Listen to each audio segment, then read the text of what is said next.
Number 5, the part-to-whole flaw. The part-to-whole flaw is a version of the analogy flaw. It is the assumption that what's true of the parts of a thing are also true of the whole thing. Or you could do it the other way around. It's the assumption that what's true of the whole is also true of all its constituent parts. For example, you might say that the law firm of Smith and Jones has a 90% success rate in litigation, and after all, Alfred works at Smith and Jones, so we can be reasonably sure that he's a good attorney. Maybe, except maybe Alfred's responsible for that 10% of cases that they lose.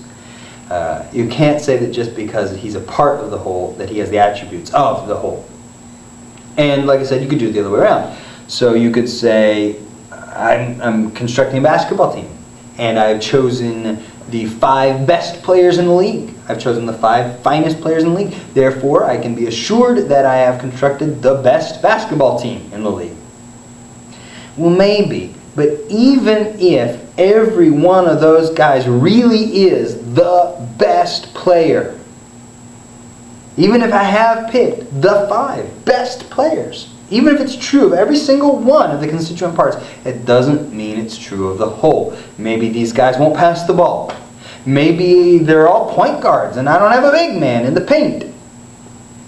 I don't know, but just because it's true of the parts does not mean that it's true of the whole. I could say that I'm building, I don't know if you knew this, but I'm building a spaceship. Not a spaceship, I'm building a time machine. Yes, a time machine in my garage. I don't know if I told you.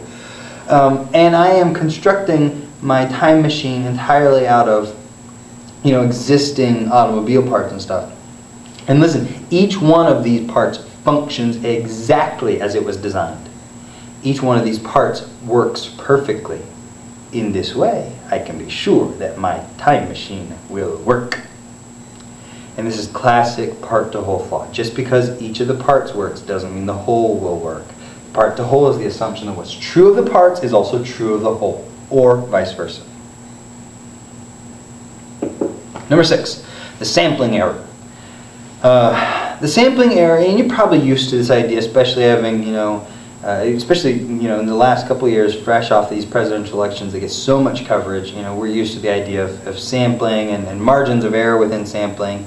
Sampling flaws involve the assumption that the sample is representative. And this can happen in a couple of ways. First, and it's usually not about size. It's usually not about the size of the sample, but it's that the sample is representative of the larger group. So, for example, I polled I polled 3 people: my mom, and my wife, and my son, and they all think I'm very, very incredibly good looking. So I'm thinking of embarking on a career in male modeling. Except my mom and my wife and my 4-year-old might not be representative of what the people want from a male model. And the problem there, again, isn't necessarily that the sample is too small. It would be fine if I polled 3 people, as long as I knew that those 3 people did represent the range of views of the world. The problem with it is that I don't know that they're representative. And let me give you another example. What if I had an argument that said that watching Oprah makes you fat? Yeah, watching Oprah makes you fat. See, I took these 1,100 Americans, and I made them watch Oprah for 6 weeks. And at the end of that time, they were fat. Clearly, watching Oprah makes you fat. And obviously this is a flawed argument, and probably the first point where you jump in is to say, well, how do you know that watching Oprah made them fat? It's a good question. But what if I took that away from you? What if I said that there was no other cause? If you couldn't get after the causal assumption of that argument, then I'd want you to look for this attack point. We've said that after watching Oprah for 6 weeks, these people were fat.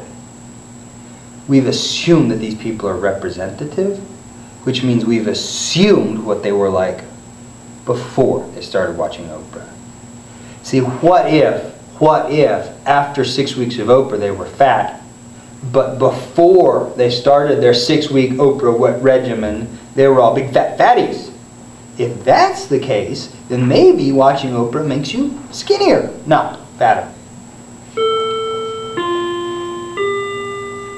Aesthetically pleasing chimes. That was number 6, the sampling error. The assumption that the sample is representative. Number 7, statistics. Mark Twain said it. Actually, Mark Twain attributed it to Benjamin Disraeli, although we have no real evidence that Ben Disraeli ever said this. But there are 3 kinds of lies in the world. Those lies, damned lies, and statistics. Statistical flaw is basically this. It's the assumption that a statistic, a percentage or proportion, a ratio, a fraction, that a percentage is the same thing as a real number. So, for example, in 1910, 85% of automobile owners got into serious accidents in 1910. 85% of them. By 2010, less than 11% of automobile owners get into serious accidents. So clearly, we've made the highways safer over the intervening 100 years. Maybe, but then again, 85% of 100,000 is a much smaller number than 11% of 200 million, which, by the way, is the number of cars on American roads. Can you believe that? 300 million Americans. We've got 200 million cars on the road. But that's your statistical flaw. It's in the assumption that a statistic is the same thing as a raw, real number. You say, 60% of the boys like it, only 40% of the girls like it, therefore there are more boys than girls that like it. And it all depends on the assumption that we've got the same number of boys and girls. Statistical flaw is the assumption that percentage is the same thing as a raw number.